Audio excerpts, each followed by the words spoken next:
கவிதை இலக்கியம் பேசினாலாயன் காசை மதியாள் எச்சரிக்கை. உன்னுடன் இருப்பது சுகம் என்றாளா உறுதியாய் சிக்கல் எச்சரிக்கை. அறுவடை கொள்முதல் என்றே காமம் அமைவது பொதுவே நலமாக கொள். கூட்டல் ஒன்றே குறியென்றானவன் கழிவது காமம் மட்டும் எனக்கொள். உன்னை மங்கையர் என்னென கொள்வர் யோசிக்காமல் வருவதை எதிர்கொள். முன்னும் பெண்ணும் ஆட்டும் சகலை ஆணும் பெண்ணும் அதுவே எனக்கொள். காமம் எனப்படும் பண்டை செயலில் காதல் கலவாது காத்துக்கொள். இப்பெண்ணுரைக்கு எதிராய் ஆணுரை ஒன்றை இயற்ற துணியும் அணி சேர்த்துக்கொள். அருமை அருமை. இயற்ற துணியும் அணி சேர்த்துக்கணுமோ?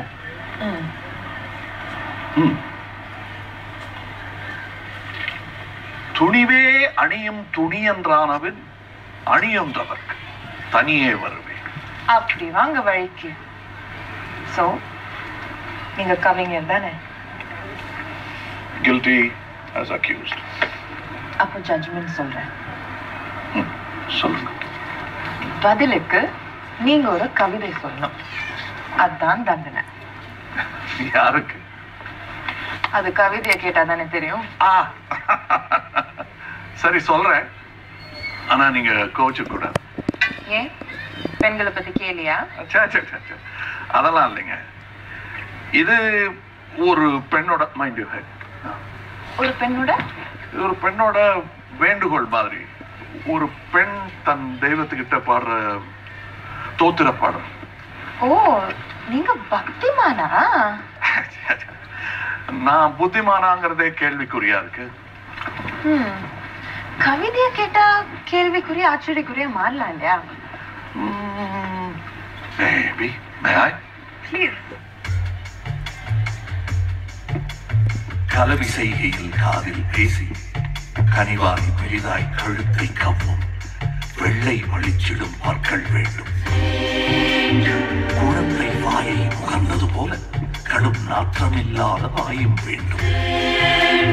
காமக்கனவு கலையும் வேளையும் கூட நின்றவன் உதவிட வேண்டும். சமையலின் போதும் உதவிட வேண்டும். சாய்ந்து நெகிழ்ந்திட தின்தோள் வேண்டும். மோதி கோபம் தீர்க்க வசதியாய் பாறை பதத்தில் நெஞ்சும் வேண்டும்.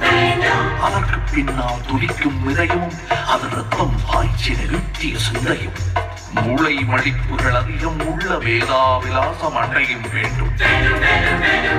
வங்கியில் இருப்பு வீட்டில் கருப்பென வழங்கி புழங்கிட பணமும் வேண்டும். நேர்மை வேண்டும், பக்தியும் வேண்டும். எனக்கென சுதந்திரம் கேட்கும் வேளையில் பகுத்தறிகின்ற புத்தியும் வேண்டும். இப்படி கணவன் வர வேண்டும் என நான் 9 நாட்கள் நோன்பு இருந்தேன்.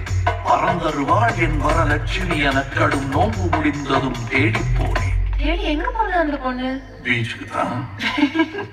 முடிநடை போட்டே இடை மெலியவன கடற்கரை தோறும் காலையும் மாலையும் தொந்தி கணபதிகள் தெரிவது கண்டேன். முற்றும் துறந்த மங்கையரோடு அம்மணம் துறவிகள் கூடிடக் கண்டேன். எங்க டிவிலயோ? மூத்த அக்காள் கணவனுக்கு முக்கால் தகுதிகள் இருந்தும் கூட அக்காள் இல்லா வேளையிலே அவன் சக்காளத்தை வேண்டும் என்றான். இக்குலமானால் என்ன என்று வேற்று மதம் வரை தேடி பார்த்தேன். வர வர புருஷ லட்சணம் உள்ளவர் திருமணச் சந்தையில் மிக மிக குறை. பரந்தர கேட்ட வரலட்சுமி உனக்கு வீட்டுக்காரர் அமைந்தது எப்படி? நீ கேட்ட வரங்கள் எதுவரை வலித்தது? உறங்கிக் கொண்டே இருக்கும் உந்தன் அரங்கநாதன் ஆள் எப்படி? பிரபந்தம் சொல்லும் அத்தனை சேட்டையும் வாஸ்தவமாக நடந்தது உண்டோ? இதுவும் உதுவும் அதுவும் செய்யும் இனிய கணவர் யாருக்கும் உண்டோ? உனக்கேனும் அது அமையப் பெற்றால் உண்மையிலேயே அதிர்ஷ்டசாலிதான். நீ அதுபோல் எனக்கும் அமையச் செய்யேன். ஸ்ரீவரலட்சுமி நமஸ்துதே. That's it.